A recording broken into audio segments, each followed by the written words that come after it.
In the name I am that I am, Sanat Kumara, I call forth the light of the living word, beloved Elohim, beloved archangels, beloved mighty Choans of the rays and the lords of karma. I call for the action of beloved Pallas Athena, beloved goddess of liberty, beloved Nada, beloved Kuan Yin, beloved Portia, beloved great divine director, beloved all-seeing eye of God, Cyclopeia. Let God's will be done, let God's will be done, let God's will be done. I demand the action of the sacred fire in this hour. Descend on mighty cosmos, secret rays. I am the holding of the balance of Lord Gautama Buddha, beloved Sanat Kumara and the seven holy Kumaras.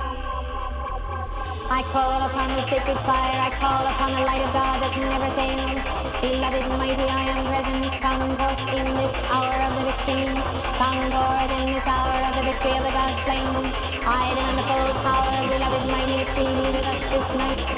Beloved Jesus, send to me, Lord mighty, Gautama and Sanat Kumara. Come forth now in the victory of the God flame. Send the light of 10,000 suns. Beloved mighty, stand, mighty, stand, mighty, stand. Around this fortune now. I call upon the great symbols and magnets. I call upon the light of God that never fails. Beloved Estrella, beloved Estrella, beloved Estrella. I call upon the electronic solar rings of the great central sun, the seraphim of God. I call for the electronic fire rings. I call for the rings of the great central sun. I call for the great central sun magnet and the full power of the. Good morning and welcome to summer 2012. We are now almost literally halfway through the year. How do you feel about that? You're halfway through 2012. We should do a reality check for 2012 now that we're here and kind of see where everybody's at with this year. The most hyped year since 2000, which was the most hyped year since 1984. 2000, of course, was Y2K. Where were you, Y2K? What were you doing? My world kind of came to an end right around that time. To be honest with you, I was having a very strange time around Y2K. I was homeless. I really was homeless, and it was the weirdest time of my life. And I've had some weird times, and I have a feeling times are going to get weird again. But this was a very strange stretch for me. We're going to warm up to astrology. We're going to get into, all kinds of aspects and stuff like that. We're going to talk about the upcoming Pluto Uranus square and what that might mean for you. And live readings, if people are up and about at this time. Normally I'm not. Normally I'm doing this show 2 hours later.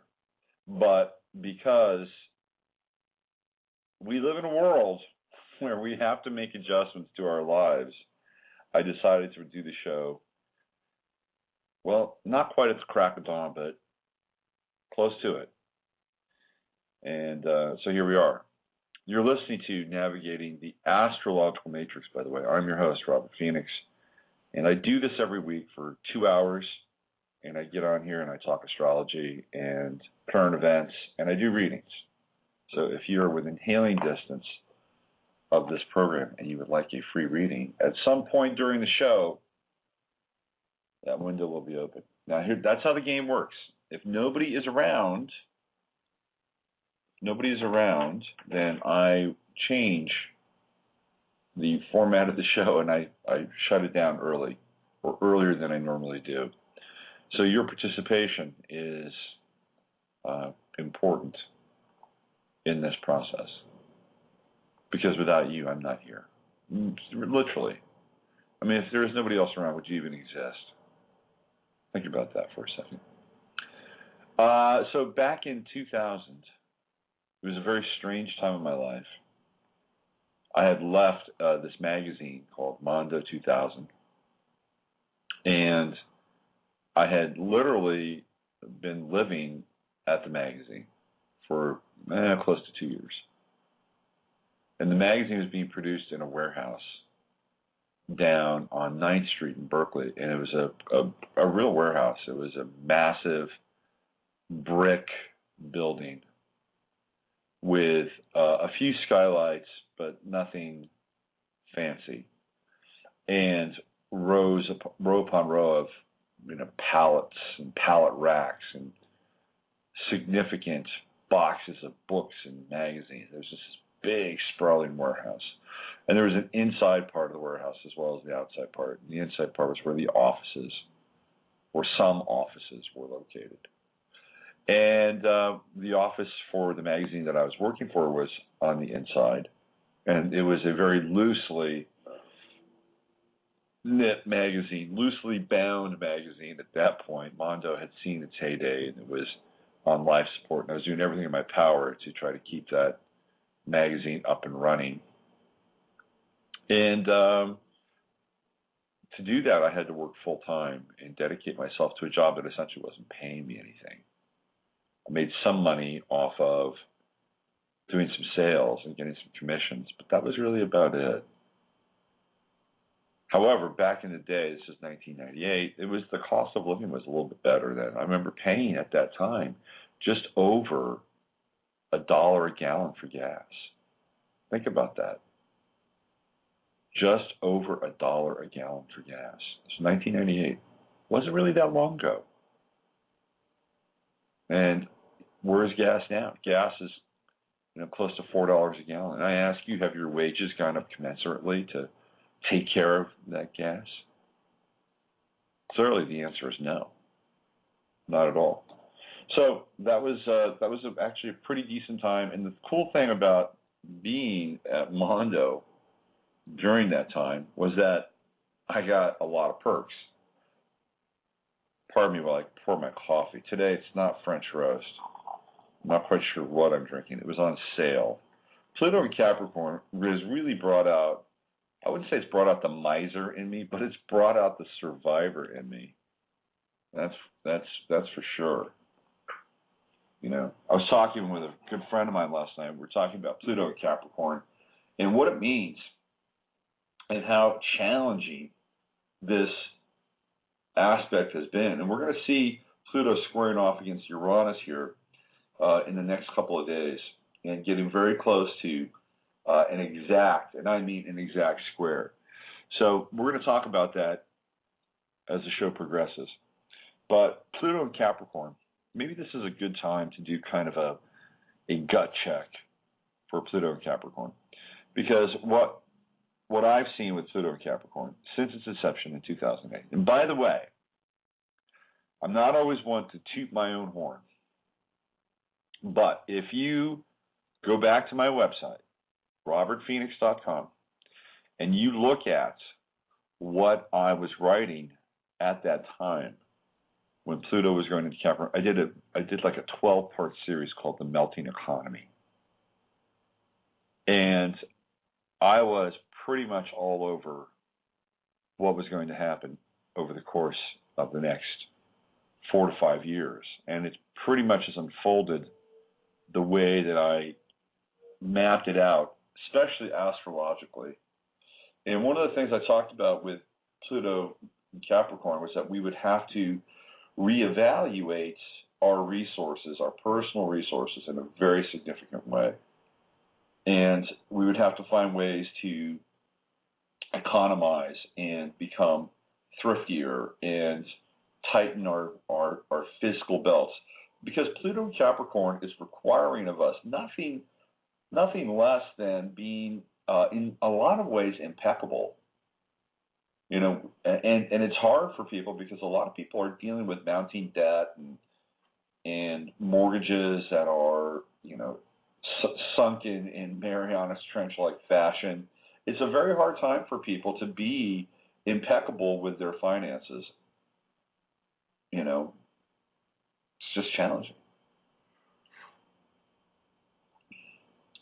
I'm not sure about this coffee.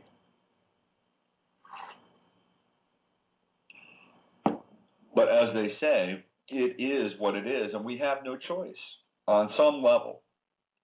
These are the rules of engagement. Now, I'm going to talk about the shadow of Pluto and Capricorn as well, because what we're trying to do now is we're looking around. You see, the human race and especially Americans. I'm going to go out on a limb. I like Americans. Okay, Americans get a bad rap. They get a bad rap in the world, and they get a bad rap even here in America. But I'll say this about Americans. Americans are plucky, and Americans are resourceful. And left to our own devices, we can be pretty ingenious, and we can figure things out. We can look around and say, okay, this is what it is, and how am I going to get through this? Americans have always had an ability to do that.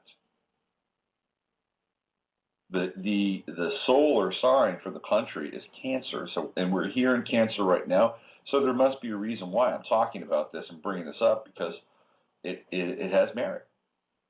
It has meaning. And so we'll get into that today. We'll get into what it means to be a Cancerian country. And a Cancerian country that is in opposition with Pluto and Capricorn. Pluto in Capricorn is the rise of the corporatocracy. It is the rise of the nation state that is also the corporate state. And when you drill down and look at the definition of what that is, you flip open the dictionary and you're staring at a picture of Benito Mussolini, it's fascism. Fascism is the most efficient form of governance because government is run like a business. And that's what Pluto and Capricorn is. Now, here we've had this economy that's been cratered by massive manipulation and fraud, and nobody's going to jail. By the way, Dave Corzine, what's that guy doing? He's out running around looking for another job and looking for another investment firm or a hedge fund that he could steer into the ground. Dave Corzine, MF Global, he's not doing any time. Bernie Madoff's doing time because he screwed the wrong people.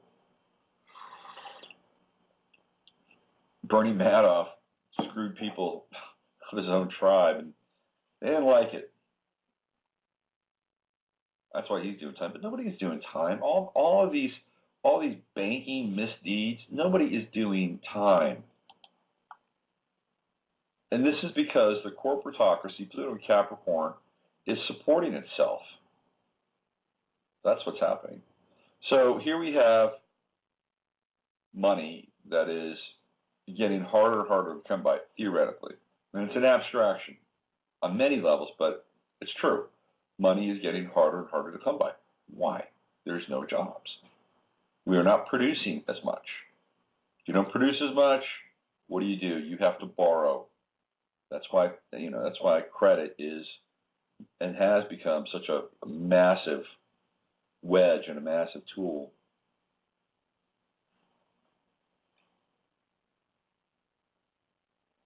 So what are people supposed to do? What are they supposed to do? Well, they look around and say, well, I can grow my own food. I can do that. Or if I want to, let me see. My parents, they've got a plot of land that they own up in the Smoky Mountains. And we used to go up there, during the summers when I was a kid. What if we just moved there? What if we just hunkered down and decided, hey, we're going to make our lives there. Let's think about getting off the grid. Let's think about that. These are thoughts that at least apparently, according to an article I read yesterday, 3 million Americans are off the grid. Think about that. When I say off the grid, they're generating their own power, they're generating their own food. Estimated 3 million Americans are off the grid. And I have been reading also that there are people that don't like that. They don't like it. They will come in and they will hit them with, some form of easement or regulation or something, some cheap ticky-tack law or ordnance, something incredibly obscure, and begin to hassle them and try to chase them, literally herd them back into the cities and herd them back onto the grid. I was reading a story about a woman in, I believe it was Tulsa, Oklahoma, who decided she didn't have any money. She didn't have a job. She couldn't get a job. What did she do? She grew a garden. She grew a garden so she could feed herself. What a concept. This is Cancer, by the way. This is the sign of Cancer. The sign of Cancer is ingenious. I know a number of Cancers who have always been quite good at using their hands and fixing things and engineering things. And so Cancer is very ingenious. Cancer is very industrious. Cancer looks around and says, hey, let's grow a garden. Hey, let's build a house. Hey, let's build a passive solar collector. Hey, let's do some drip gardening, drip line gardening. Oh, yeah, by the way, let's use old tires for that. I mean, that's Cancer. Cancer looks around and says, how can we fix this?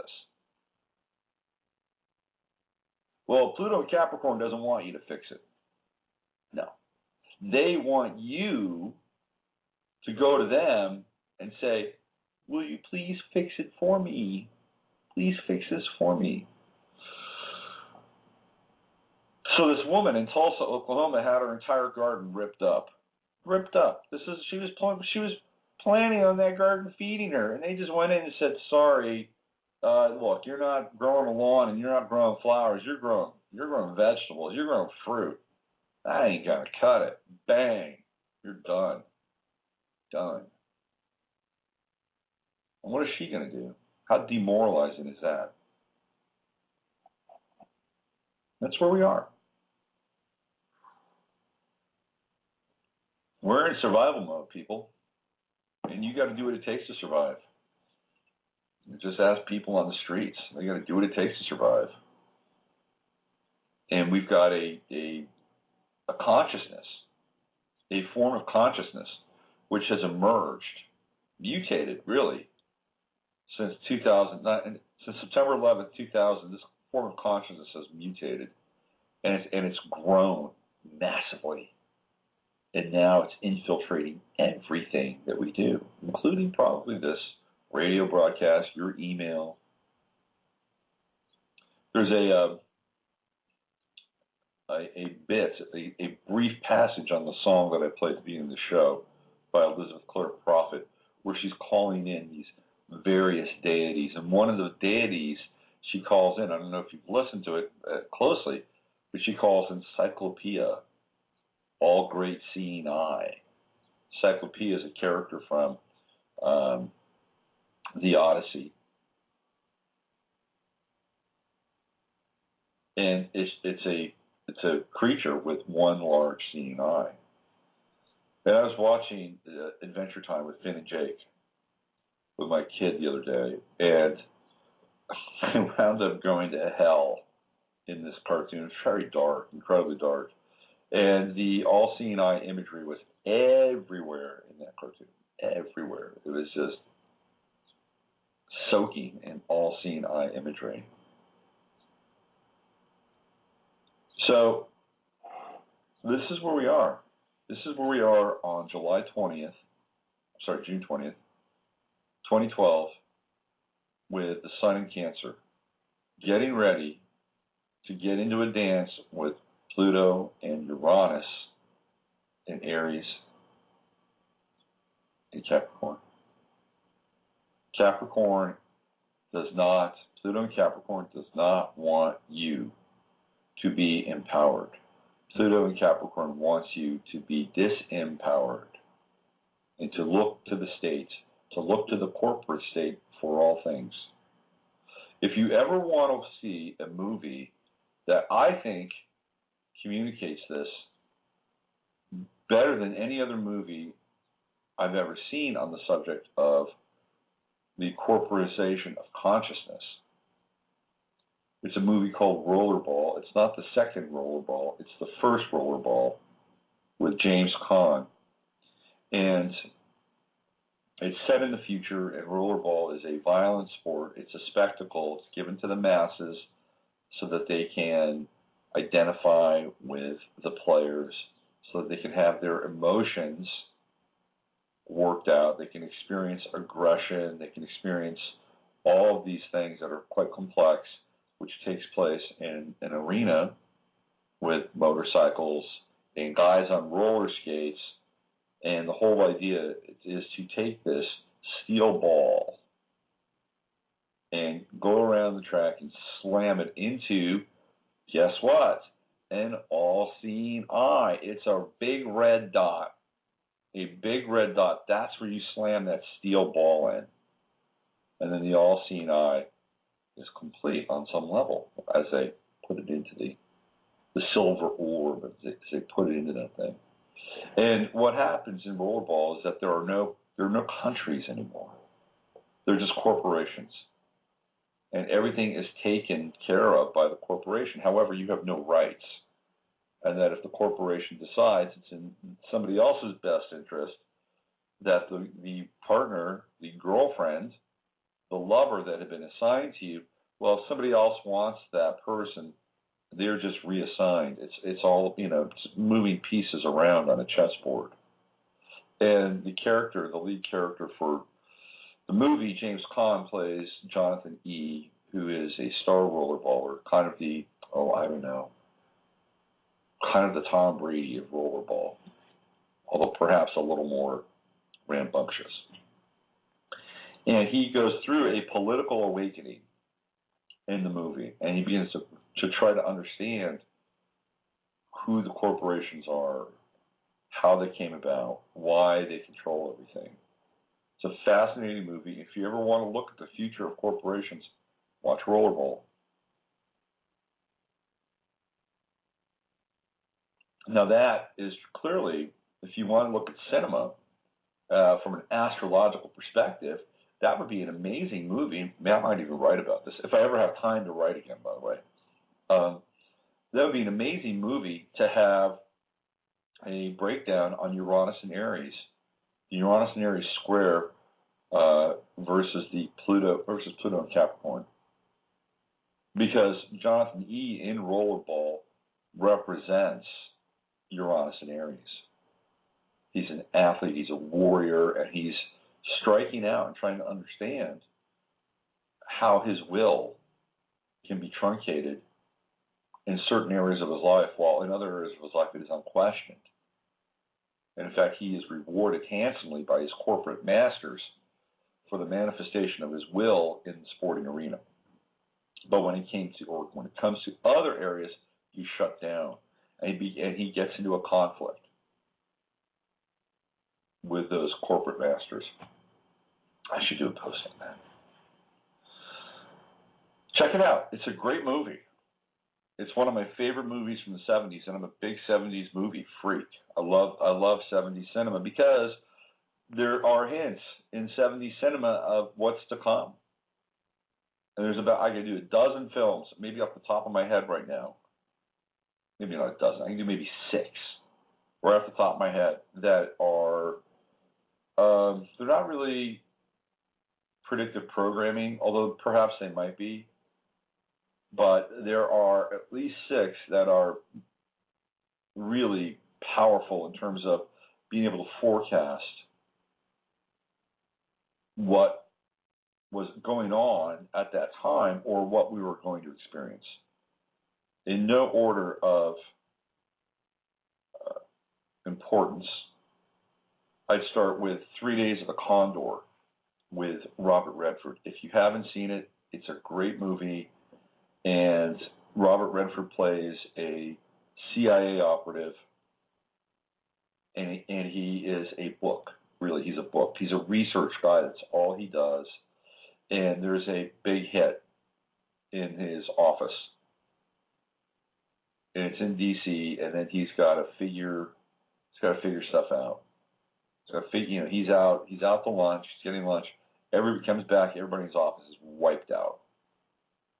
And then he's got to live by his wits, and it gives you some really, very credible insight into into the machinations of the intelligence world. And one of the characters that's fascinating in that film is Cliff Robertson, who plays like the district head. And Cliff Robertson, wants him out. He wants to take him out because Redford's character knows too much, right? And there's this one point in the film where Cliff Robertson says to Robert Redford, he says, "You don't get it. You're really naive. You're off on this truth and honesty and, responsibility and accountability trip." And he says, "That's not what we're about." He said, "If somehow the spigot for oil got turned off in the Middle East tomorrow, people would be clamoring for us to do anything to get that turned back on. Anything." And it's kind of a startling kind of revelation. And again, it's happened in the 70s. You have to sit back and think about it. It's like, of course. If people had their oil supply cut off and all the ramifications that would result around that, meaning that the trucks would stop rolling, food would stop showing up at the grocery store, you wouldn't be able to take your kid to Little League. Little League would be a luxury at that point. People would go to the CIA or whoever, whatever alphabet agency, and say, "Just do it. Just get it done. Whatever you have to do. I want my life back." And that's what Cliff Robertson's character was saying during that film. Another movie that had a lot going on, so we have Rollerball, talking about the corporate state, the rise of the corporate state. 3 Days of the Condor, which is beginning to look at the inner workings of not just the CIA, but potentially, one of the things that they're invested in, which is control for resources and control for managing resources and governments and destabilization and all that stuff. Another film from the 70s that is, I think, very important. There are two films that are kind of connected.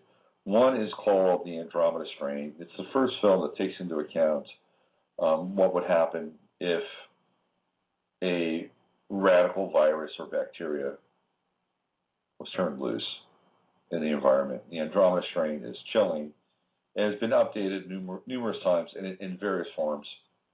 Virus, plague, outbreak, whatever these films are. Outbreak is pretty scary with Dustin Hoffman. But it's worth seeing. And related to the Andromeda Strain, obviously, is The Omega Man, which starred Charlton Heston, which is a takeoff on The Last Man on Earth. Which was a film by Vincent Price. And then the modern version of that is I Am Legend with Will Smith. But again, it's about a plague that gets out. And what happens? Well, there's zombies in the Omega Man. You see what I'm saying? Right. And he's the last guy on Earth. He's got to pluck people. Soylent Green, another film from the 70s about overpopulation and the disparity between the 1% and the rest of the masses, which is, I think, a theme in that movie that gets missed. Right. One of the themes in that film is really that people have to eat other people. That Soylent Green is dead people, which is kind of like pink slime if you think about it. And pink slime isn't dead people. At least we don't think it's dead people, right? And I'm not saying it is. But pink slime is very related to Soylent Green in a weird way. So, but in Soylent Green, there's a huge amount of poverty. It's kind of like the model of, the dystopian model that the 0.5% are ruling everything, and that the rest of the world is kind of in this, almost, Hieronymus Bosch-like urban environment of hell, because that's what Soylent Green is. And there's a scene in the movie where Charlton Heston is investigating the death of he's a cop, and Charlton Heston, by the way, is very interesting in terms of a kind of a meta cinematic figure and where he shows up in various films and who he is. He's kind of like, in some ways, the Keanu Reeves of his day. So Charlton Heston plays a cop, and he starts investigating the death of a character played by Joseph Cotton, who is extremely wealthy. And there's a scene where he goes to his apartment to investigate, and there's a shower there, and he gets into the shower, and he takes a shower, and he winds up raiding Joseph Cotton's kitchen and brings home fruit and meat and canned goods, and he lives with this guy who's known as the Book, because books are out there. There's no more books in the future for Soylent Green, and the Book is played by Edward G. Robinson, his last film, and he talks, and so he has the ability to talk about the way things work. He's a scribe in the kind of the oracular tradition in a lot of ways. And they come home and they have this feast, this orgy of tactile relationship with real food. And they get it because they were in the realm of the 0.5%, or at least Charlton Heston was. So while Soylent Green is an important theme, the real theme is the disparity between the 0.5% and the masses. And then again, that's a 70s film. So we have Soylent Green, we have the Omega Man, which just became I Am Legend, Andromeda Strain, 3 Days of the Condor, Rollerball. Then you get into stuff like Zardoz, which is pretty out there, but very interesting nonetheless. The 70s were an incredible time for cinema. So Sun and Cancer, I'm looking back fondly, sentimentally about the 70s. The coffee's getting better, by the way. So here we are, Sun and Cancer, dealing with Pluto and Capricorn's corporatocracy. What are you going to do? How are you going to survive? What's your plan?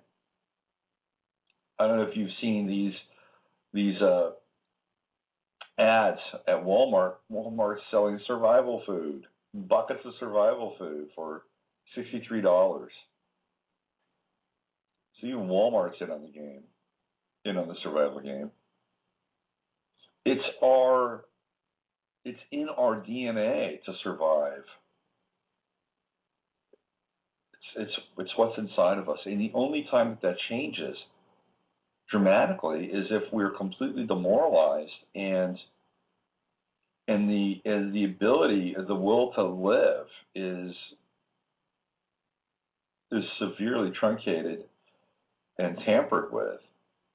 And then it becomes harder to survive, and people's coping mechanisms and survival mechanisms get pushed to the edges and pushed to the limit, and sometimes people just give up.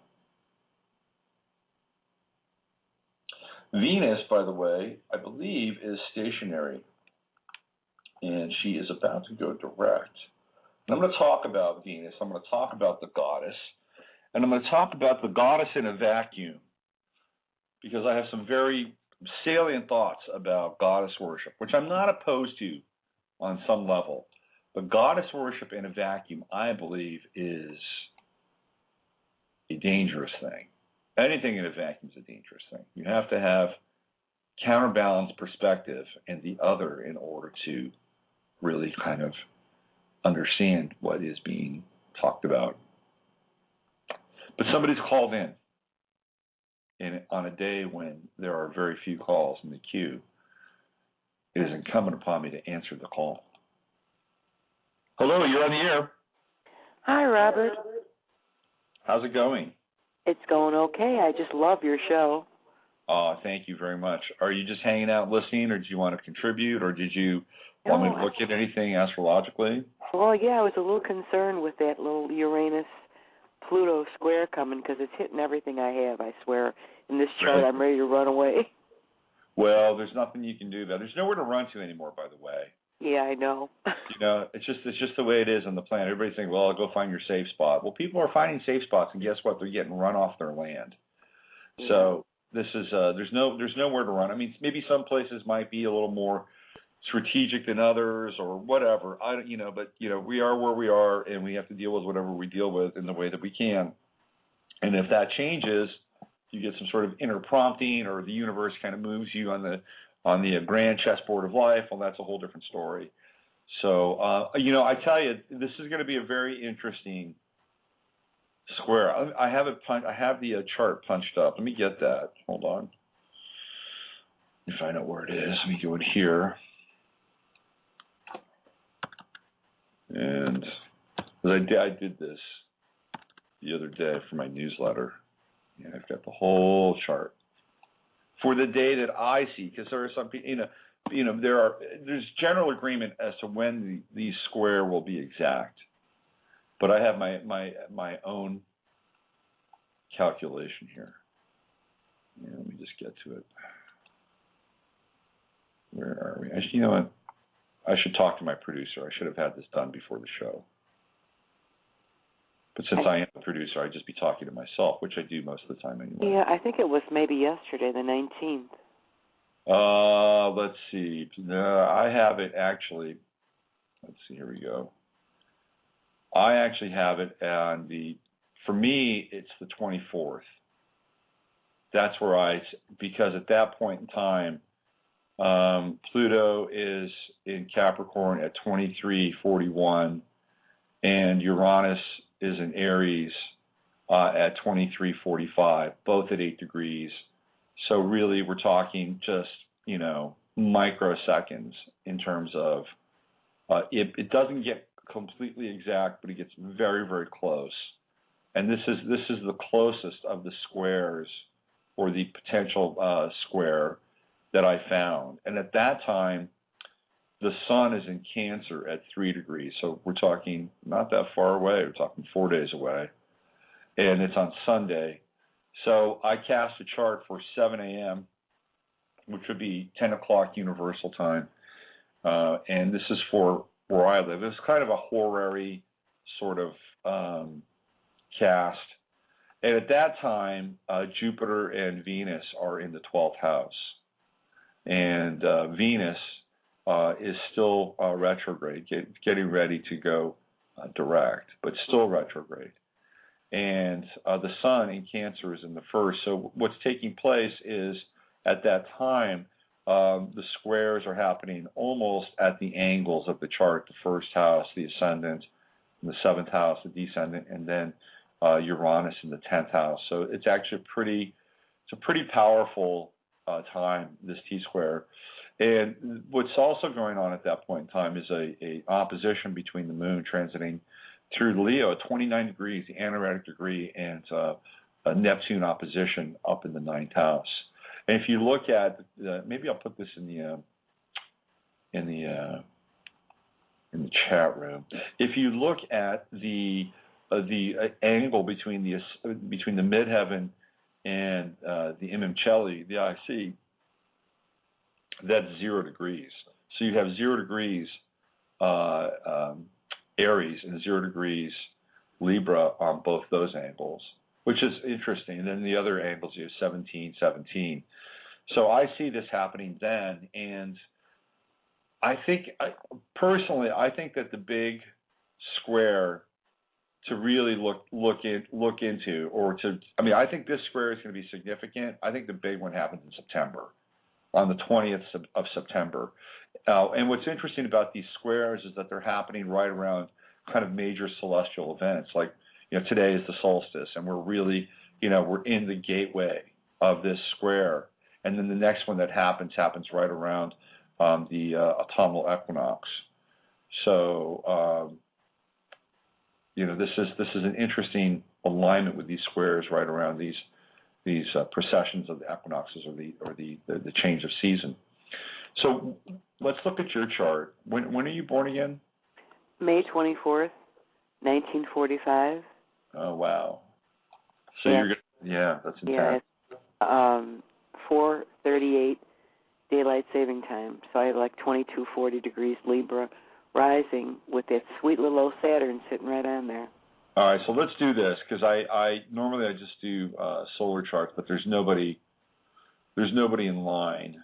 So let's just cast you a proper chart, as they say. All right, so get in here. So April 24th, right? No, May 24th. May 24th. Okay, May 24th. May 24th. And the year again? 1945. 1945. Okay, and what time? 4:38 p.m. daylight saving time. 4:38. Okay, and where was that? Chicago, Illinois. All right, Chicago. Should come up 22 Libra. Rising. 2240. There we go. Yep, there you go. In all your glory. So you've got your own T-square going on with those fixed planets. I those do. Fixed signs, yeah. Moon, and you're going to have, let's see, you're going to have Saturn going into your first house. Saturn's in your first house, but you're going to have it going onto your moon in October, beginning to make that transit and that journey towards your moon. That'll be a very intense transit for you. Super intense. It's going to be opposing Mercury and lining up with Pluto. It's going to get you very focused on what you want to spend your emotional energy on. For sure. Is your mother still alive, or is she passed? Oh, no, she's passed. She's passed. Okay. Well, it's definitely going to have you focus on, who's worthy of you expending your emotional energy on, but also you're going to be looking at, issues around your health, bodily health. Probably a good time to, check in with your reproductive system, all that stuff. Saturn on your moon. Well, that's all gone now, thank God.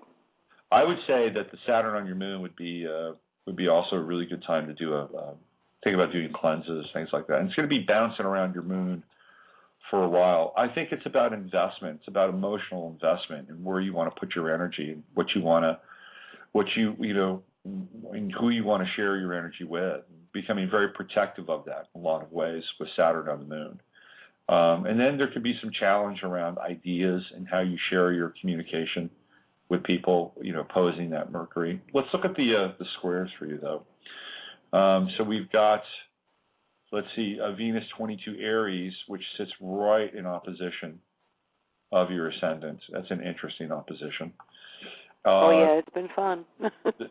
So Saturn, your Saturn at 9 degrees is taking part in this T-square in a very big way. What are you feeling right now? Are you feeling anything?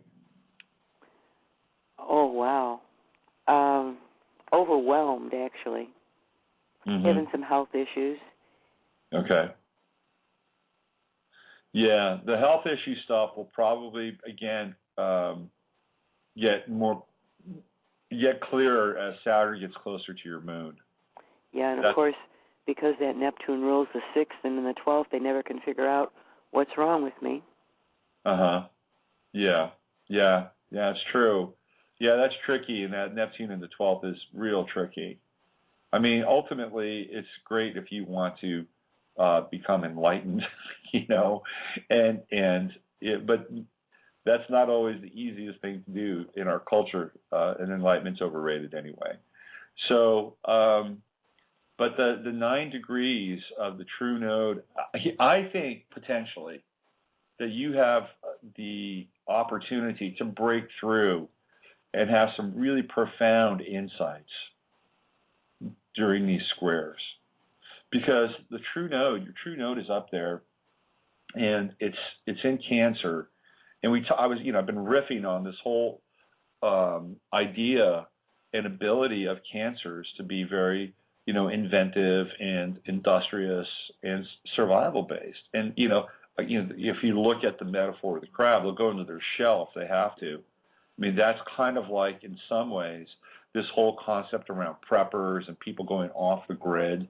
It's a very Cancerian movement, and going back into their shells, knowing that, maybe there's a a typhoon or a tsunami or a shark, coming in their direction.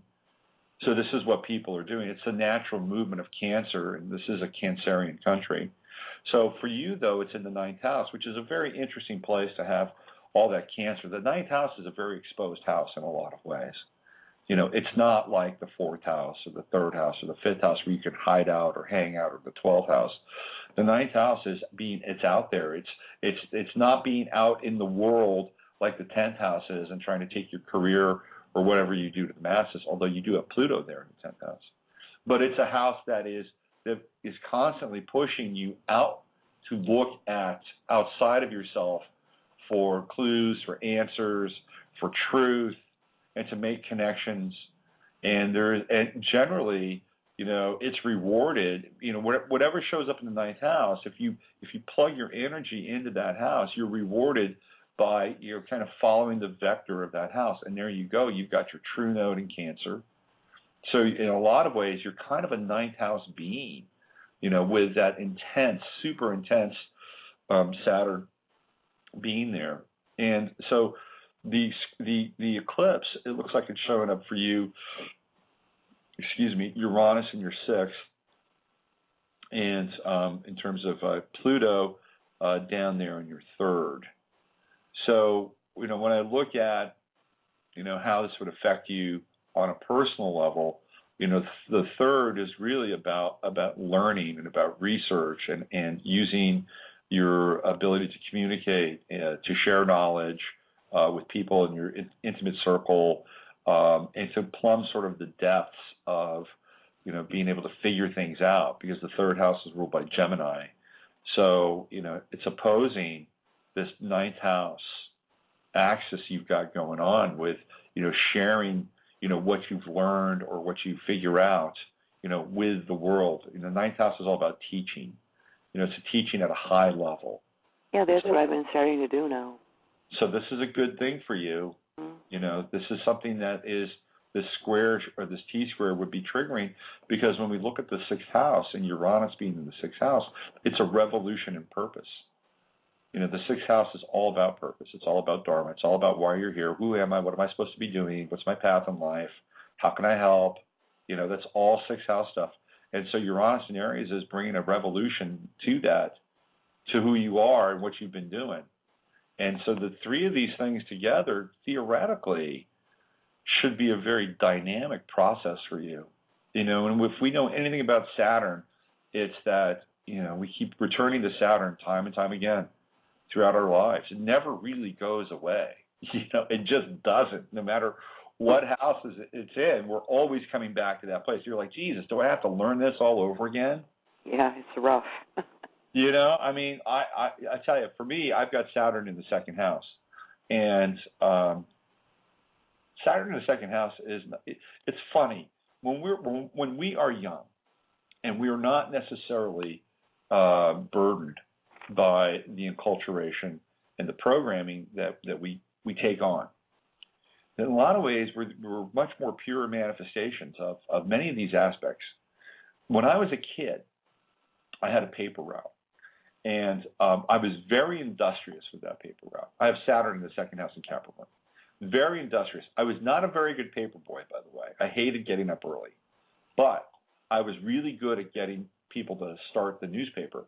So after school, I'd get on my bike and I'd go down to the new housing complex, and I'd just go door to door, and I'd just start picking up starts. And I made a lot of money as a kid doing that. I won awards for, getting starts. My manager loved me because, of course, he made more money off me, and he would take me out to breakfast and stuff, So and the reason I'm sharing this with you is because that's a real Saturn and Capricorn kind of thing to do. I was really industrious. And as the 70s settled in and I started smoking pot, I got away from that. And I moved away from my Saturn. And so it's taken me most of my life to understand the influence of like the South Node of my chart and where I've sort of betrayed myself in terms of this whole Saturn effect. And really because I've got Pluto in the second house and it's getting ready to go directly onto my Saturn, does that next year. My Saturn's at 11 Capricorn. Pluto's at 9. I've been learning again at a different level what this whole Saturn trip is. And as we get older, it's harder at times to put these things into implementation. We don't always have as much energy. We've got other things tugging at us in terms of our attention.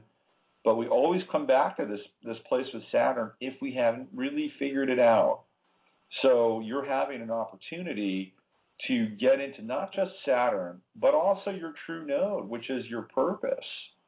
So your purpose is to bring wisdom to the world, because Saturn is wisdom. Saturn is accrued wisdom. It is wisdom that you experience over time. And with Saturn in Cancer and true node in Cancer at 9 degrees, there is a sense that you have accumulated wisdom, folk wisdom too. Things like the application of herbs and salves and all these remedies that theoretically would be, that really are part of the American tradition, by the way. Well, that's great, because I'm getting ready to launch my own line of healing products. There you go. It's perfect. Mm-hmm. It's absolutely perfect. Yeah. I mean, that's where it's at for you. Yep. 43 years accumulating all this knowledge. I'm finally going to put it out there. Well, good for you. So when is your launch date for this? When is my what? Your launch date. When are you gonna bring your products out into the world? I don't know. I've been working on that part. I'm getting it all together now. Hopefully before the holidays. Mm-hmm. Well, just as long as Mercury's not retrograde, I'll do it then. I would look at September. Maybe the second square. Yeah. Yeah. September has really been ringing to me. I think that's when it's going to be too. It's just a lot of work getting it all together and getting it copyrighted, and I've come up with some really unusual names, and people are actually waiting on the list already for the products. Well, that's tremendous. Well, I think you've figured this thing out. And I will send you some as soon as they're ready. Oh, that's terrific. I'd love that. So Saturn on your moon, by the way, so the Saturn trine, that's going to be a very dynamic time for you. Very dynamic. And I think that you would want, I would definitely look towards September, October. That would be my launch period. Mm-hmm. Yeah, for sure. Are you going to be working? Are you going to be focusing any of these products on women at all? I mean, they're going to be, sort of, women focused or women centric parts of your line. Well, yeah, but I certainly think men are going to be interested in them too. Yeah. I think women will be your big audience or your clientele because of that moon trine with Saturn. I love that. It's fantastic. Well, best of luck to you. Buckle down. Thank you very much. And like I said, your show is fabulous. I never ever miss it. Well, thank you. I appreciate that, and it gives me a lot of joy to do it and a lot of joy to share. My Dharma, which is in the 10th house, that's where my true node is. So this is why I do what I do here, and it gives me great pleasure. And having somebody else on the other end of the line affirm that, completely. Well, you do a great job. Well, thank you. Do you want me to put you back on hold, or do you want to take off? No, I'll listen on the computer. Thank you. All right. So call back in. Oh, I will. Have a great day. With this square. Okay, we'll talk to you later. Bye-bye. Bye-bye. Let's put her back on hold. See? My Dharma, which is yeah. Hold on. There we go. Hold time 0. Let's see. Oh, she went away. Caller has dropped. She dropped on me. Or maybe I dropped her. Call back. I'm sorry. I didn't mean to. I'm going to drop you. All right, let's go to the 978 line. Let's see who this is. Hey, you're on the air. Hello. Hey, how are you? Thanks so much for taking my call. No problem. What's your name? Ann. Ann. I called once before. Yeah. Hey, Ann. How are you? I'm from Massachusetts. I'm great. Ann from Mass. Yeah. What's happening? I'm just feeling I don't know, just feeling up and down, I don't know, very sentimental or something. And I was just wondering what you see from my chart. What's happening now? Okay. Well, we are. Cancer is a very sentimental sign, and Right. I think sometimes these things are collective feelings, and sometimes they're personal feelings. And I think that one of the things that people will experience, and perhaps they'll experience it during this square coming up, which really is a T-square if you bring in the Cancerian sun. I think that people are going to experience a sense of grieving and loss of a way of life that used to be. And people that are sensitive are likely already picking up on this and experiencing this in real time right now. So perhaps what you're experiencing isn't just your own sense of sentimentality, which is a kind of a modified and softer form of grief. It's grief. Sentimentality is grief with wistfulness. So perhaps you're already experiencing some of what's about to come for people. So let's look at your chart. When's your birthday? 7/21/56. Okay, 21. 7 would be there. 1956. And what time were you born? I was born at 5:17 a.m. 5:17 a.m. 5:17. Okay. And where was that? And that's in Needham, Mass. Needham, Mass. I used to go to Massachusetts at least once a year. Oh, really? Yes. For what, the foliage or the beach? I used to go there because my ex-wife was from Massachusetts. Okay. And her father, well, it used to belong to the grandmother, but the grandmother gave it to the father and then gave it to her. They had a lake house in a place called Dudley. Oh, okay. That's more central, isn't it? Yeah, and then it's up near Route 2. Yeah, and then her father lived in Franklin, so I would spend time in Franklin as well. Mm-hmm. Where the first library, I think, by the way, was in the United States. Oh, wow. Created by, of course, Ben Franklin. Okay, here we are. I'm looking at your chart. Well, you've got a wonderful grand trine in your chart. I love you've got that water trine going on. Sun at the edge of Cancer, 28 degrees. You've got Mars in Pisces, 20 degrees, and Saturn in Scorpio at 20. So with the grand trine, you have a great capacity to feel. And Saturn, by the way, in your chart is trining your Sun, which we already have determined. And let's see, what else is it doing? It's also trining Mercury.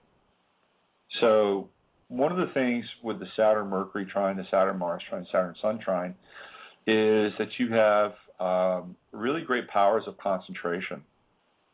And you can retain information, and you contain not just factual information, but emotional information as well. And because you're predominantly water, I mean you've got let's see, 1, 2, 3, 4. You've got 4 planets in water, but they're all connected because you've got water on the ascendant as well with your Cancerian ascendant. It would make you very sensitive. It would give you a real sensitivity towards, again, not just what's happening in your own life, but with the world as well. Your first house is stacked. You've got Uranus there. You've got Mercury there. You've got the Sun there. And so, my interpretation of the first house, my interpretation of the ascendant, is that when we have planets there, especially loaded planets, and very powerful, important planets like Sun, Mercury, and Uranus, that it really is a very profound point of contact with the world around you. And, Mercury is always collecting data. That's Mercury's job. And you've got it at 0 degrees in Leo. So it's a very prominent placement for you. And so again, You're always picking up on information and subtle forms of information. So for somebody like you, I would definitely, try to figure out, who has really good energy in my life and focus on being around them with all that sensitivity with you. And Uranus also in Leo, with, conjunct Mercury at a very, very, very fine degree, 2 degrees, gives you almost like hypersensitive antennae, right? It's like you're very, it's not just emotional energy or emotional information, but it's also very subtle information. I mean, that Mercury-Uranus conjunction vibrates at a super high level. And so you're really aware of subtleties, subtle changes in everything from, people's body language to change in the weather to, whatever that thing is. And on the plus side, with the Mercury-Uranus conjunction, theoretically, you could course correct and make changes very quickly in your environment or in your situation. The minus side, on the minus side of that is you could be overstimulated at times, and you can act or change directions that may not necessarily be the best course at that time. That if you would maybe hang out and have a little bit more patience, you could make at times better choices, only because of the overwhelm. When we get into the first house, we get into the ascendant, everybody has their kind of overwhelm sort of octave in the first house. And then is what I call the lower octave of the ascendant. And then there's the higher octave of the ascendant, which allows us through a kind of a sovereign and authentic relationship with ourselves to interact with the world in a very natural, very organic, very free way. And then we're tapping into the ascendant at its higher level. When we're scared or when we're overwhelmed or we're frustrated, we're tapping into the ascendant at a lower level. And for you, with Cancer, it's about retreat, that you'd want to just pull back. And so the challenge for you with that combination of sensitivity and in a I wouldn't call it volatility, but a kind of a hypersensitivity with the Mercury-Uranus conjunction.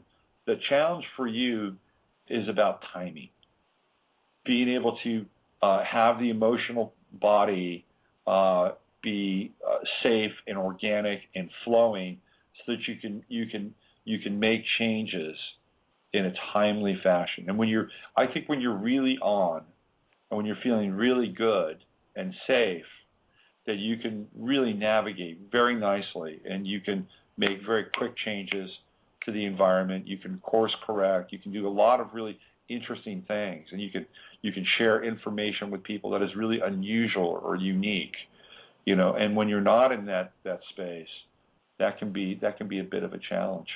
So in terms of this square, the upcoming squares, Uranus right now is it's just moved over your midheaven. So you've got Uranus in the 10th house, and it goes retrograde, and it goes back to 7 degrees. So you're going to have Uranus, back on your midheaven in the months to come. The next square, by the way, between Uranus and Pluto will take place at 6 degrees. So at that time, Uranus will be just on the other side of your midheaven, and Pluto will be a little bit further away from your moon, 6 degrees away from you. Pluto's very close to your moon right now, 9 degrees. So that might be part of also why you're feeling this sentimentality, because the moon is very sentimental. So it's what we attribute the moon to in Cancer. You've got it in Capricorn, which isn't necessarily a sentimental sign. Capricorn is anything but sentimental. However, my research into the Capricorn moon is that as people get older and they have a Capricorn moon, they're much more able to tap into the emotionality of that moon, and they can actually develop a wonderful palette of emotions based on their experience, based on their wisdom, and based on learning about who they are emotionally. As some people shut down as they get older emotionally, people that have Capricorn moons actually open up, and their hearts become much more full as they get older. They begin to see the wonder of life. They take in things like the fall colors and all these wonderful things that nature provides for us. It's a Capricorn moon would be very moved by that and understand the cycles of time, and it would translate that into emotional information. So Pluto's right there on your moon right now, so it would be triggering a lot of things for you, especially in the 6th house. One of the questions that would come up for you during a Pluto moon conjunction would be, what have I done with my life? Especially in the 6th house. What have I done with my life? Where have I taken it? What have I accomplished? Where do I want to go with my life? Do I have, how much life do I have left in me? These would all be questions that the Pluto moon conjunction would bring up. And these feelings are going to get more profound and stronger next year when Pluto gets closer to 11 degrees. Well, we'll be at 11 degrees next year. And then eventually you'll have the Pluto moon conjunction, which I don't necessarily think is a bad conjunction, but it will give you a really profound sense of emotional rebirth when that takes place. So I think what's happening for you is you're very, very sensitive. You're feeling change coming. You're feeling change coming on a personal level, and I also think you're feeling change coming on a collective level because of all those planets in the 1st house. You're very open. You're very aware, and sometimes you're picking up subtle information, subtle energy that you can't even always articulate, but you're picking it up for sure. With Uranus on your midheaven, I don't know what you're doing for work or what your plan or your goal is to kind of make your mark in the world, but Uranus is bringing some radical perspectives, some fresh ideas, and some new energy around why you are here. Uranus is going to be in your 10th house for looks like about 9 years. So in terms of recreating yourself and bringing something fresh and new and unique to the world and to your own life, Uranus is your friend.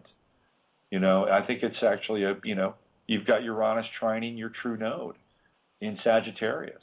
That's a great trine and can give you a real sense of rebirth and renewal of purpose. And with the moon, with the true node in Sagittarius, part of what you're here to do is to tell the truth, to be a truth teller, to be free, to understand the concept of freedom without people telling you that you can't do something or you can't say something or you can't experience something. That's the true node in Sagittarius. It's in the 5th house, and there's a certain amount of creativity and creative expression that would be involved with that as well. So if you really want to, if you can get through the fear, if you can get through the trepidation, if you can somehow calm yourself and understand that what you're experiencing may not always be a personal sense of trepidation or sentimentality, but it can also be something that can be beyond you, part of the collective.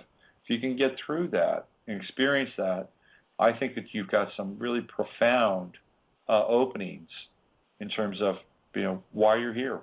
Part of why you're here is you want to be free. That's the true node in Sagittarius. You want to be free. You want to share this with people. You want to share your truth, your thoughts, your insights, and you don't want to be shut down. That's part of the true node in Sagittarius, and you have an opportunity to revisit that. And I don't know what you're doing for a living or what your interests or goals are, but certainly you have the opportunity also to recreate that with Uranus up in your 10th house. Oh, wow! Thank you so much. It's very insightful. Very. It's funny that you said that the unconscious collective, was preparing for the change.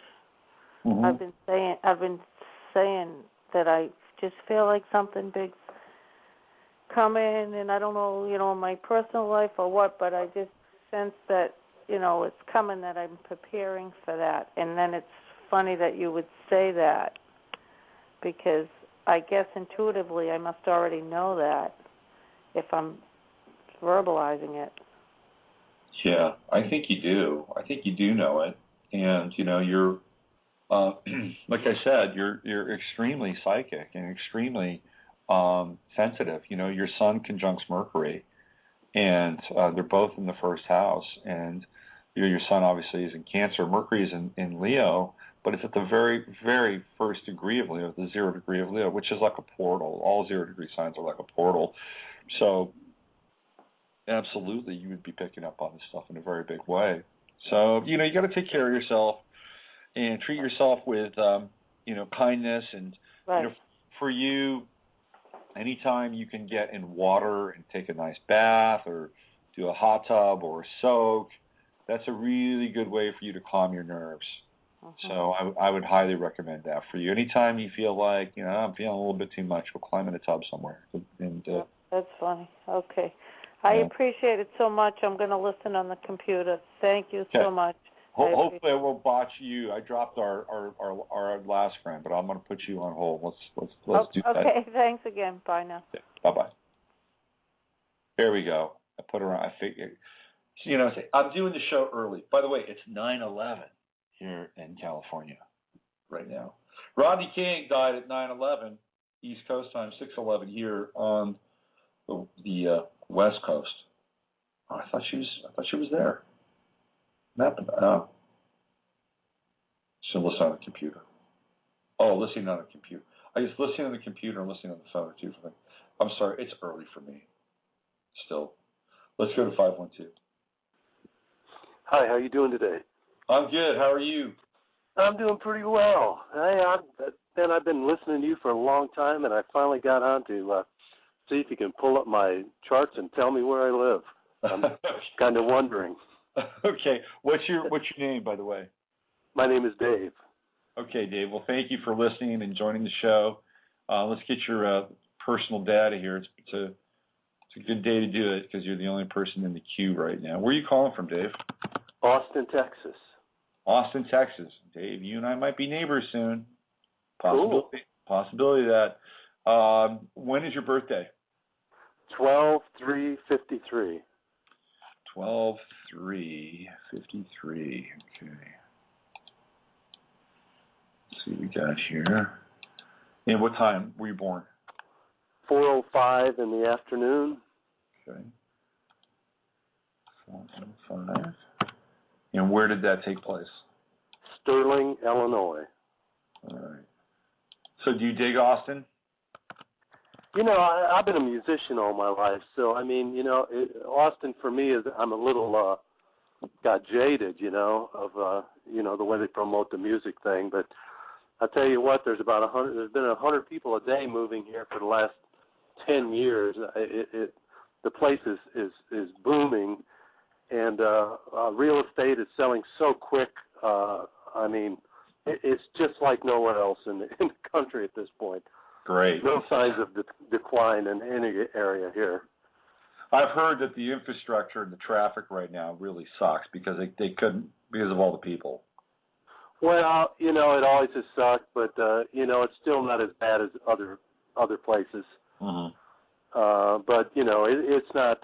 You know, the thing about Austin is, if you move to Austin, you might live in Lakeway, and it's like it's different than California because this is like living in a little hick town, really. You know. Yeah. So 15 years ago, I mean, there were 3 skyscrapers downtown, and now there's 12. You know. Yeah.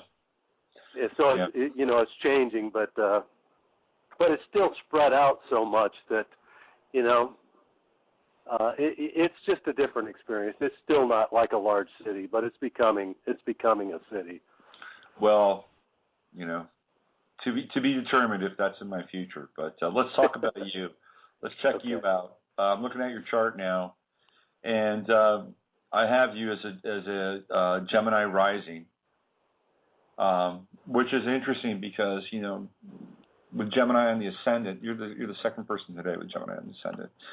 With Gemini on the ascendant, you've got you've had some major action with the eclipses and the transit of Venus.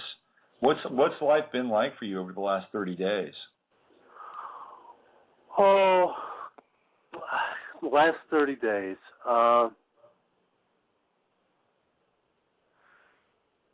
things, in some ways, things have evened out somewhat, but it's a very empty feeling. Mm-hmm. I've got a little daughter. She's 9, and I'm divorced, and I kind of came into a somewhat of a relationship, and I'm totally. It's like I'm just in a new place here. I'm like totally confused. Not confused, but I just don't know how I think or feel about anything, and I've just been one that I'm so tapped into something. I think I'm tapped into the energetics of where I live and everything. My life has totally been consumed by fear, and I've really worked positive thinking, and it's been quite a process of getting to the next step in my life. So I feel like I've been doing the same thing over and over for a long time. Right. Well, let's take a look at some of these aspects. You've got that Sagittarian descendant at 6 degrees. So the Venus transit went opposite. Well, when I say the Venus transit, it's the Venus retrograde, because Venus is at 7 degrees right now. So it's really sitting opposite your descendant. And when I look at oppositions, I don't necessarily see them as being like one way or the other. The oppositions are like a dance, and they trigger both ends of the polarity.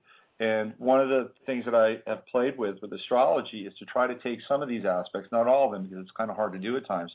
The oppositions are easier to take them out of 2D and bring them into 3D. So it's not necessarily this kind of two-dimensional polarity, but if you take it out and put it into 3D, it makes like a loop current.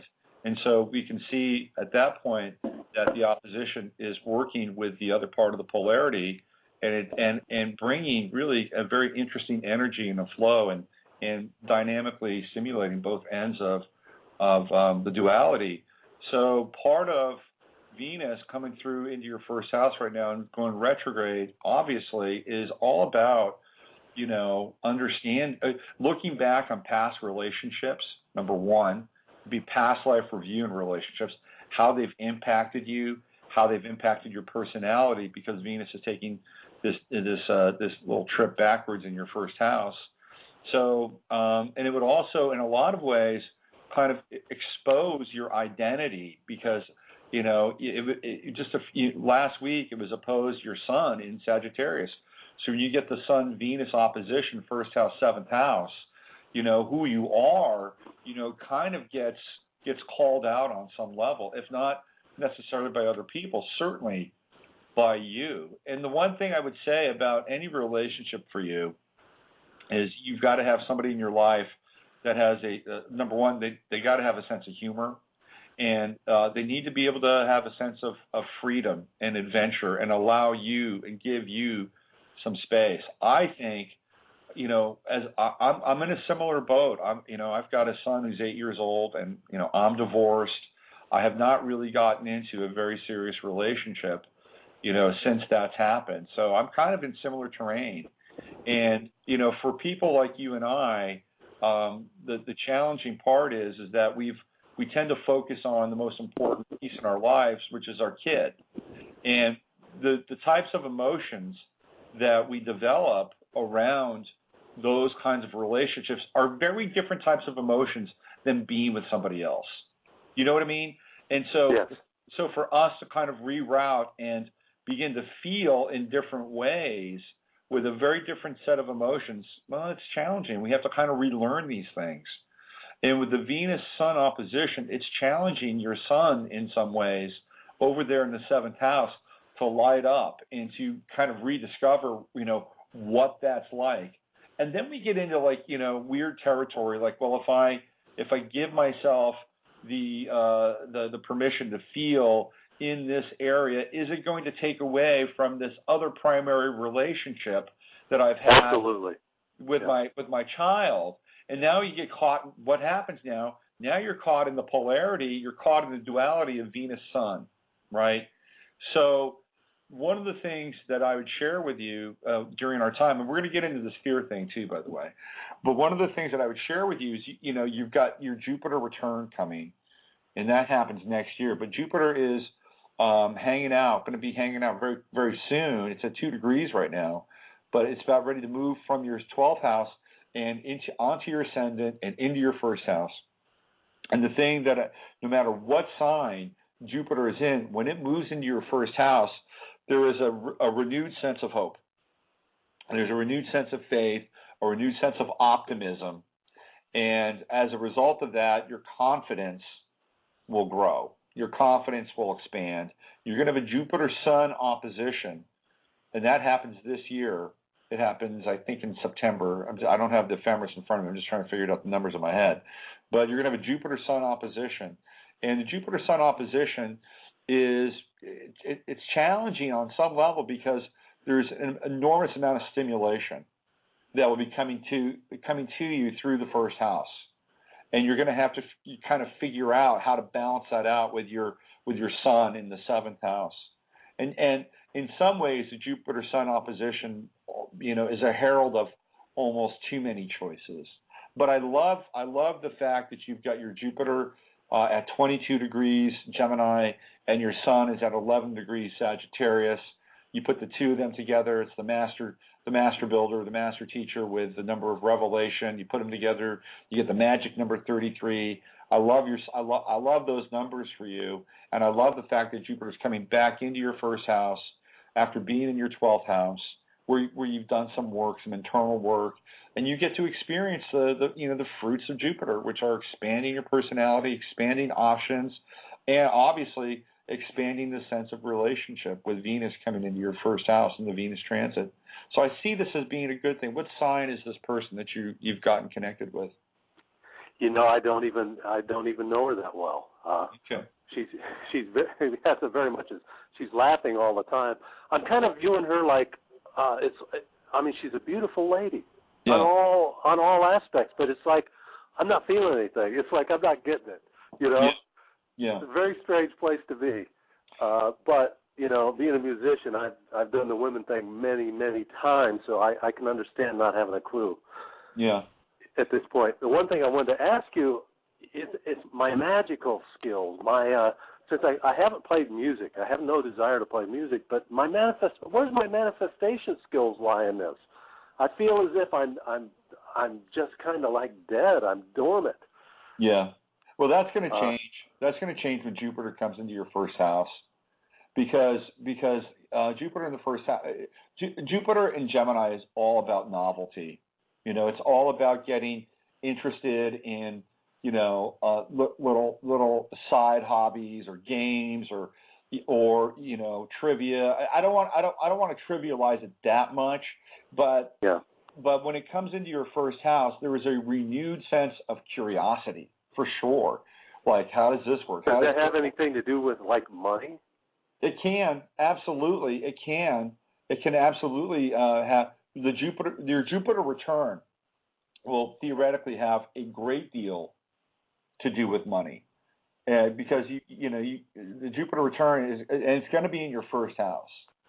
So that's going to happen in 2013. And I was working with a client last night, and she was going through something kind of similar, and she has Uranus in Gemini. And I'm like, well, and her Uranus was trining her Mercury in Aquarius. And I'm like, well, this is a really amazing trine. And you're going to have Jupiter trining your Uranus, or conjuncting your Uranus and trining your Aquarius. It's going to happen next year. Well, what can we do? What can we do to get you kind of in alignment for that? Because astrology is a lot. It's all about cycles and timing. And it's like a map, and I use a lot of nautical metaphors for astrology. So with the Jupiter return for you, it's like catching the wind and putting your sails wing on wing and sailing as fast as you can go, as far as you can go. So part of that is, well, what do you want to do in the lead up to that? How do you want to catch the wind and be in the right place at the right time, doing the right thing so you can maximize that? So we look at Jupiter, we look at the first house, and I would say you need to renew your sense of curiosity, and that you need to be able to kind of expand what intrigues you. and get, I wouldn't say take up a new hobby, but maybe there could be things that you've already done that you could reinvest some energy in, or maybe it is getting interested in something quite new. Because with Gemini on the ascendant, boredom is not your friend.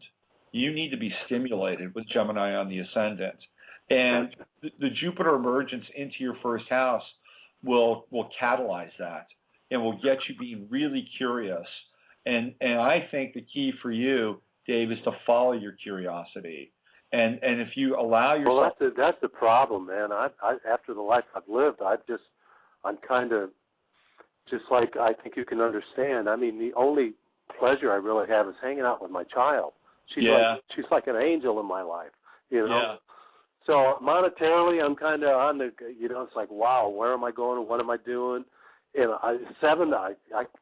gosh, to hear you say next year these things happen, what happens now for the next 7 months? Well, I mean, again, Jupiter moving into the first house is wonderful. I mean, it's like, the first house is the self, and and it's how you present yourself to the world, and when it hits your ascendant, and that's only next week, really.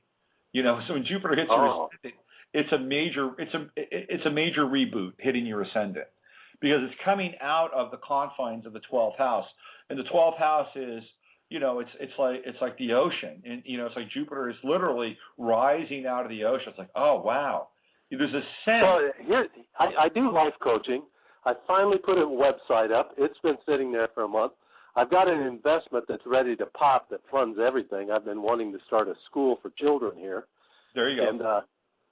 And I've just been waiting.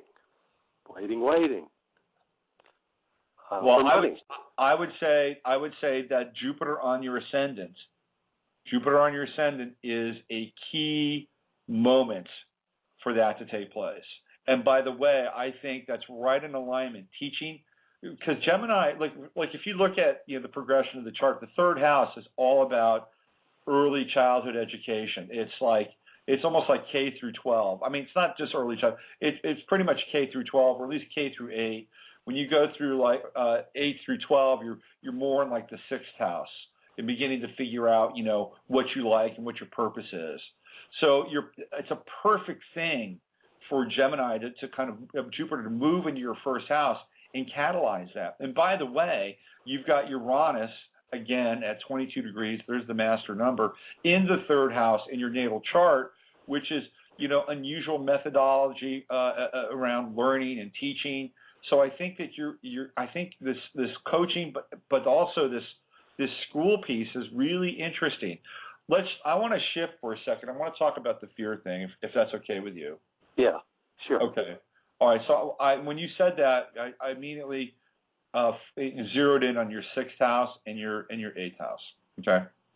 And your eighth house, you've got Chiron and Capricorn in your eighth house, and the eighth house is the house of sex and death and transformation and drugs, and it's like Freudian psychology, the id, and all that stuff.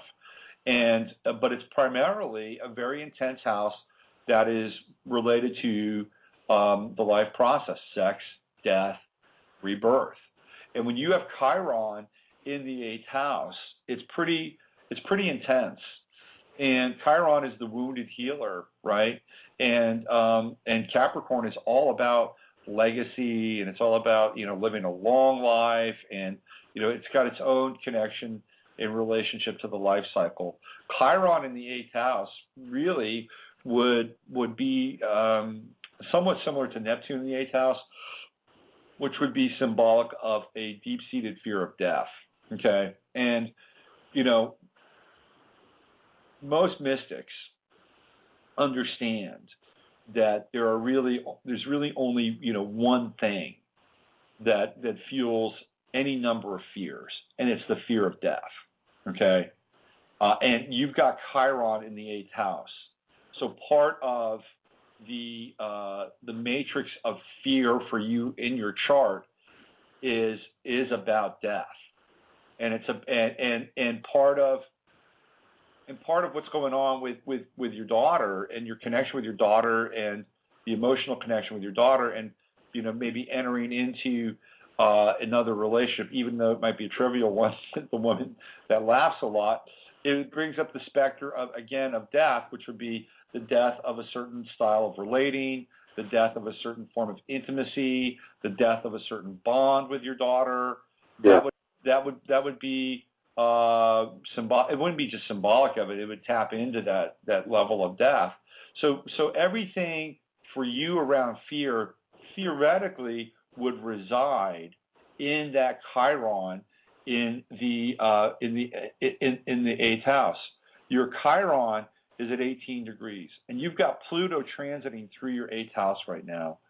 And what's really interesting is I was talking with my client yesterday. She's got a Pluto transit going through her 8th house, and anytime you get Pluto going through your 8th house, these minor questions or these trivial sort of associations with life begin to lose their meaning, because Pluto in the 8th house is the journey towards depth, not death, but depth. And you've got that happening in your 8th house. And this really, for you, would have started around 2008, the beginning of 2008. Actually, it would have been, I take that back, 2009. 2009. It would have been right after Obama got elected, and then we're kicking into 2009, because that's when Pluto entered into your 8th house. So it's been in your 8th house since February, really, of 2009. So this has been a journey now that you've been on for about 3.5 years, and it's bringing you closer and closer and closer to the ultimate mystery, which is when Pluto conjuncts your Chiron, and that's going to take place for you, I think, about 2 years from now. And when that happens, I believe that a lot of the questions and a lot of the complexes and a lot of the fears, and that's not to say that you can't be addressing those now, but a lot of them will be answered, and a lot of them will be dissolved during the Pluto-Chiron conjunction in your 8th house. And all I can say is my life has been strange, because everything you're talking about, these fears, it's kind of like I'm tapped into this Carl Jungish type thing. Yeah. I can read somebody's emotional body like it's just uncanny. Yeah. And the deal is, to this point, I finally got to realize that I'm just having all these pattern symptoms. Yeah. I'm not afraid of anything, but I join into this pattern of it. And it's like all these things that I've had to kind of release in my life has just been, I'm kind of like getting tired. It's, Right. I don't know if you understand what I'm saying. It's like the fear of this, the fear of that, and it's like, for me, it's not like a real thing. It's just a pattern. It's like changing clothes or something, but I never realized I was in it until probably what you're talking about, 2009. Yeah, because, I tell you, right around that time is when I went through my divorce, and I had my Pluto entered into my 2nd house at that time. And so the 2nd house is all about, we're doing the opposite with Pluto. Your Pluto's in the 8th, my Pluto's in the 2nd, but in a lot of ways they trigger very similar things in people. For Pluto in the 8th house, it's about their inner life and their psyche, and it's about plunging into that depth and understanding the nature of life, the nature of death, and all these really profound and eternal questions. For me, it's the 2nd house. It's about resources, my physical world, my resources, my finances went to shit, because of what I went through, and now I'm having to rebuild that. And you're doing the same thing. You're going through a rebuilding process with your psyche. Let me talk about your 6th house. You've got this really profound stellium in Scorpio. Your moon is in Scorpio, Mercury's in Scorpio, Venus is in Scorpio, Saturn's in Scorpio. You're going to be going through your 2nd Saturn return. It's going to happen starting in October. And, Scorpio is very intense, man. It's really intense. So when you say you can read somebody's energy body, that's totally in alignment with all the Scorpio that you've got in your chart. You're super psychic with Mercury in Scorpio. You're very intuitive with the moon in Scorpio. Venus in Scorpio gives you deep insight into other people's motivations in relationship, which can make you a little cynical at times, by the way. And then Saturn in Scorpio, it makes you tough. It gives you the ability to survive and to transform. But Scorpio does not do anything halfway. Scorpio feels everything intensely. There's no black and white. There's no gray. It's all black and white with Scorpio. So you're dealing with fear. You're dealing with complexes. You're dealing with obsessions. And they're in your 6th house, by the way, which is Virgo. What is Virgo? Virgo is, worst case scenario. The 6th house is all Virgo, and all Virgo wants to do is prepare for the worst possible scenario. So you've got this intensity with Scorpio, and it's in the 6th house of Virgo, which is what can I do? How can I prepare? How can I make my world safe? I mean, this is all, this is part of this complex, which is related to the 8th house, which is, by the way, its natural ruler is Scorpio. But dig this, you've got Saturn right now on your natal Neptune, which is at Libra 25 degrees. So you're facing this stuff. You're dealing with it. It's coming up. And Saturn on Neptune is, in a lot of ways, the death of illusion. It's the death of illusion. I'm going to ask you point blank. I got 2 questions for you. One is, when's my manifestation skill going to work? And number 2 is, it's probably the same question. I feel like it's not working. Yeah.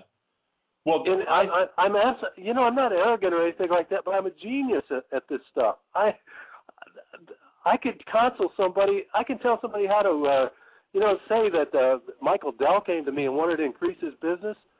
I could sit down with him and energetically go to these people, and if they do what I'd ask them to do, which would just be think different, everything could change for them. But I'm just I'm stuck within this, I don't know. I think you can feel what I'm feeling. It's like I'm overwhelmed with the information the universe has given me, but there's absolutely no outlet that I've either created or what have you. So Saturn on your Neptune, which is it's happening right now. Saturn on your Neptune is kind of again. I liken this as it's the death of illusion. It's getting like, okay, I'm getting real sober about all this. What do I do? How do I do this? Where's the meaning? That's Saturn on Neptune. And in October, I'm telling you, you're going to have your Saturn return, your second Saturn return. And your manifestation skills, in my estimation, will take place during that time because of, number one, your Jupiter transit in your 1st house, renewed sense of confidence, renewed sense of faith in your ability to move through the world, allowing your novelty and your curiosity to guide you. But then Saturn comes in October, and you're kind of forced in some ways to go deeper with your manifestation skills. Okay, there's a depth, there's a level of depth, and the consulting piece. By the way, you'd be a great consultant with all those planets in the 6th house and all in Scorpio. Fantastic with that, and I think that you're going to revisit that with Saturn, with Saturn on your Saturn, Saturn on your Moon, Saturn on your Mercury. It's going to be a major transit for you, Dave. It's going to be a big, big transit. And the 6th house is the house of purpose. It's the house of meaning. It's why we're here. And Saturn is compression, it's gravity, and it's going to force you to deal with this and to come up with your own solutions as you would for a client or somebody else that you could just say, snap, snap, snap, snap, snap. It's going to force you to do that for yourself because you're in the midst of being in an investment type thing is really a screwed up deal. Yeah. Because I feel totally subservient to it. Yeah. You understand what I'm saying? Yeah. I'm confused. I mean, what else does a person do like me to get? I have to, it's like this has gone on a long time. Do you know about I figure I need drastic measures. Do you know about Kickstarter? Yeah. Have you gone on Kickstarter? No. What is Kickstarter? Kickstarter. There are social media, social network funding sites. Kickstarter is one of them, where you can put your idea out there, and people can help fund your idea. And I would definitely look. Kickstarter is not necessarily the panacea. You've got to work. You've got to do your own social networking. But I think with Jupiter in your 1st house, that would be an interesting thing for you to figure out how to make it work. There's another site that a friend of mine used to fund one of his businesses. Send me an email offline, rpm1122@yahoo.com, and I will figure out what that other website is. But in the meantime, you need to figure out, you need to check into Kickstarter to see, because I think if you've got a really good idea, and by the way, ideas for kids do very well on Kickstarter. Okay. So that's going to be part of this. Saturn is going to force you to get very focused, extremely focused. That's what I was going to say. I've had millions and millions of $1 million, ideas and world-changing ideas, but it's become so natural. It's nothing. Well, Saturn's going to be in that sixth house for 2.5 years. So my life has kind of been, I've been living my life authentically, but what you're saying is, and what this is all about, is the stars and my alignments. I've just been going through this, and now I'm going to have a new season. Is that what I'm hearing? That's right. If you go back to when you were 28 years old and figure out what was going on when you were 28, and between 28 and 30, and what you did and what you didn't do, because whatever you didn't do between the age of 28 and 30, you're going to have to revisit that now. Okay, so that's part of your second Saturn return. The other piece with the second Saturn return is, astrology is like a clock, and it's going off right now, at this age, because theoretically you are staring down, your retirement years, the body begins to shut down, all that. I mean, literally, let's be honest, we're moving towards the end of the mortal coil. Okay, so the second Saturn return, theoretically, is getting you aware and prepared for that. So whatever you need to do in order to make that transition as graceful as possible, the second Saturn return is very instructive. So if you need resources, if you need purpose, if you need, money, whatever, for your daughter or whatever, the second... I've been a musician since 14. I'm 60. I don't have anything. I live in a room.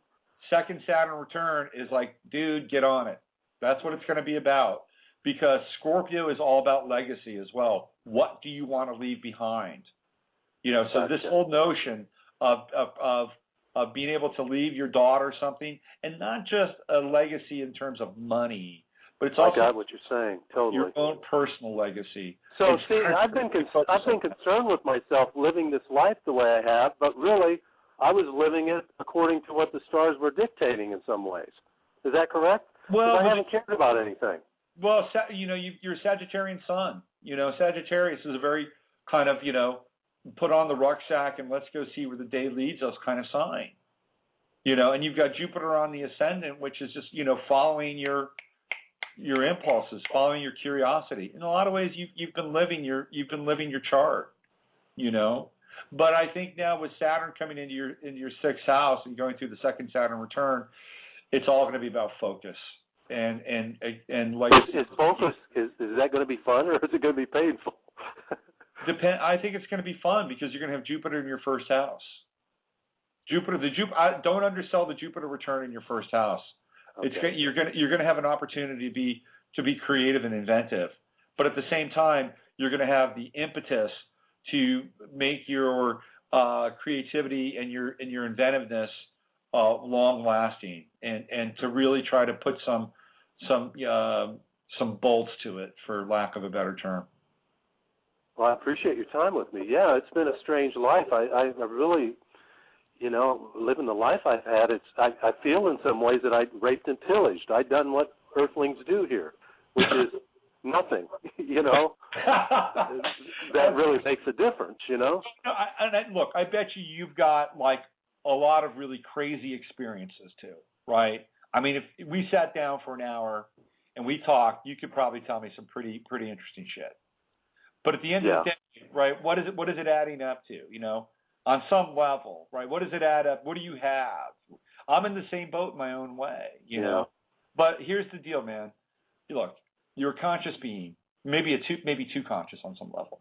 But you're a conscious being, and you're going to have an opportunity to make a difference. And that opportunity is coming to you, and it's going to happen. It's going to start in October with the second Saturn return, and it's really in some ways happening right now with Jupiter coming on to your ascendant and moving into your first house. So, you know, you've got things to accomplish.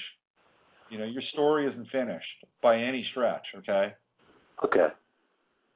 All right, send me an email, and I'll find... I will, and I'll put my phone number in there if you come this way, or let's make contact. I appreciate you, and thank you so much. All right, Dave. Thanks for listening. Thanks for calling in. You're a good dude. Have a great day, man. All right, take care. Bye-bye. That was Dave from Austin. That was a good call. You know, the 2 hours have just absolutely and utterly flown by. We've almost reached the end of the show, and I haven't even gone into the chat room yet. I've got 901 on the line. I'm going to get to you. I just want to... It's only 15 minutes. Tell you what, let's do this. I'm gonna go to 901, do a quick reading. I'm gonna keep this at 10 minutes, and I want to duck into the chat room for a few minutes and chat with people and hang out for a little bit. Let's go here. Hey, thank you for holding. You're on the air. Who are you, and where are you from? Hey, Robert. It's me, Lenise, listening in. I came in late, but I got a whiff of the last reading. Very good, very good. Hey, Lenise. Enjoyed it. I should know this 901 thing by now. Yeah, you should know that. I know. How are you doing? I'm better. Yesterday got kind of gloomy in the evening. It was like I told myself I'm crazy. That's just that I'm gone crazy. But this morning I felt better. What's going on with your moving situation? Well, I'm making a decision. My sister is just about out now, but now I'm thinking of moving across the street and upgrading my apartment. They added on some new apartments, and it's a little bigger, so I'm thinking of doing that. Okay, so you're gonna still live on your own then? Yeah. Mm-hmm. I think that another thing I thought about is that I'm just so, I don't know what to call it, and I'll be 49, July 5th. Then I may get, start thinking, well, you're 49 years old and you're living with your sister, da-da-da-da. So I better not do that because it may affect my self-esteem later on. Well, we do live in the age of the internet, so maybe you and your sister could make a bunch of YouTube movies about your life together and become internet stars. I need for something like that to happen where some money, real money can come in. Real money. Is money real? Is money real to begin with? I'm not sure if money's even real, but, we're... Yeah, I'm beginning to wonder if any of this is real. It seems it's just crazy. I can't even explain it. From day to day, I'm just wondering what is really going on. Yeah, well, I think we're in a time where the reality matrix is beginning to break down more and more. I was listening to I'm a sports guy. I like sports. There's things about sports I don't like, but there's I think it was either last night or the night before last. There was a announcer for the Texas Rangers, and he was announcing the game, and right in mid sentence, he started to go off on this very weird tangent. He's talking about a runner at second base, and then he shifts into something about a robbery and henchmen, and he just went off script, and I've seen this with people, and newscasters, and I've seen these people. It's like all of a sudden they start speaking gibberish. It's almost like the kind of the reality matrix is breaking down, and these programs are crashing and colliding, and I think we're going to see more and more of that stuff. Just weirdness, Yeah, and I'm beginning to think now it's whatever you think, because it's like anything that I see or really take in, it will manifest. So I'm having to really watch what I hear and what I see, because I can somehow bring that in to myself and get it into my reality, even if it's not a good thing, just by me perceiving it or putting my focus on it, you know, for instance, you know, I've been going through these health issues, and it seems like whatever's going on with somebody else health-wise, it'll happen to me. Well, I think you're really onto something, Lenise, because Jupiter and Gemini, since it's just got the manifestation synchronicity thing has just gone off the charts for me. I mean, just like a freak show, you know. And I'll think about a thing, and you know, 10 minutes later, there's that thing, or there's that person, or there's that event. Right. And I think you're really onto something, and I think we can get a lot of insight into how quickly thoughts can manifest now, particularly with Jupiter and Gemini. Yeah. And it's like now I got to tweak it and learn how to use it to my advantage. That's what I'm realizing now. First it was kind of scary, and now I'm saying, you know, I'm having an aha moment. It's like you can have whatever you say or what you think. You just got to learn how to do it and accept that reality, because that wasn't what you were programmed to use, you know, to your advantage. Right. So, you know, I'm having to deprogram, look at what I'm seeing, and learn how to use it. I think now, this thing really works. I just got to learn how to work it.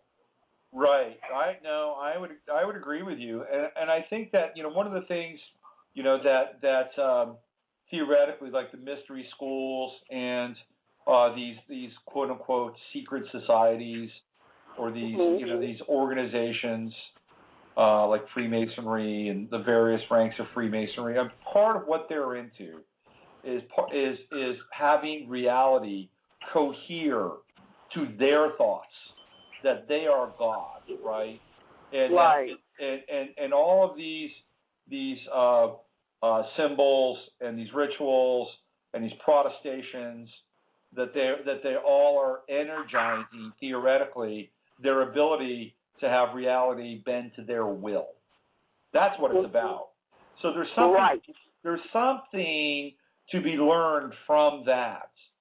I think what happens is that, and what's lost in the translation, is that that becomes an incredibly manipulative kind of, you know, act, and we have to somehow balance that with a sense of compassion and a capacity to feel and keep the human heart open. Yes, exactly. So the key is not to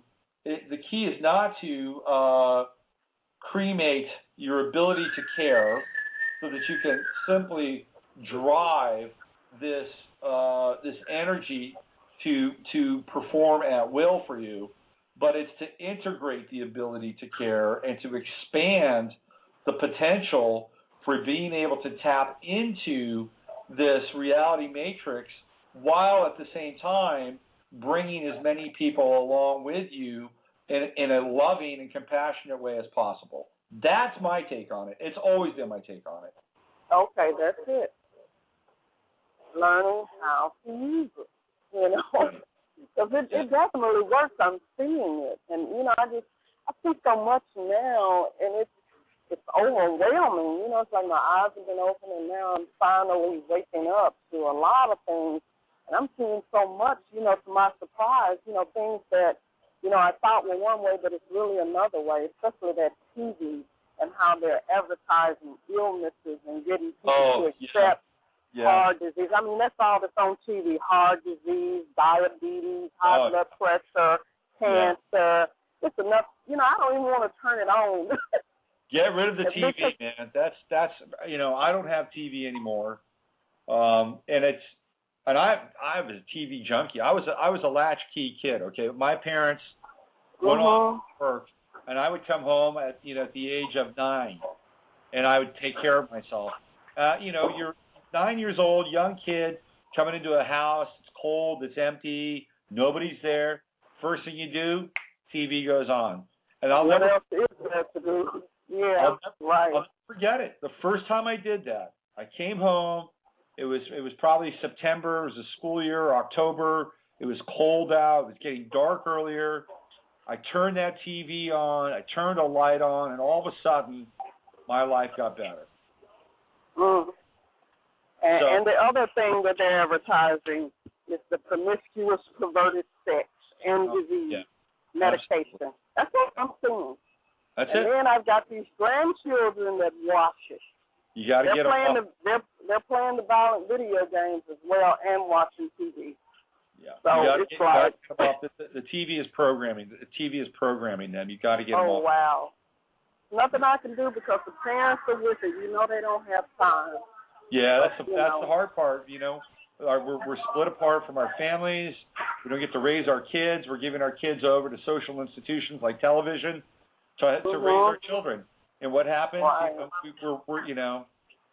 We're raising a generation of pardon my expression, whores, gangsters, and metrosexuals. Okay, this is what we're raising. We're allowing our children to be raised as, and it's not good. Yeah, and then I have to try not to worry about that.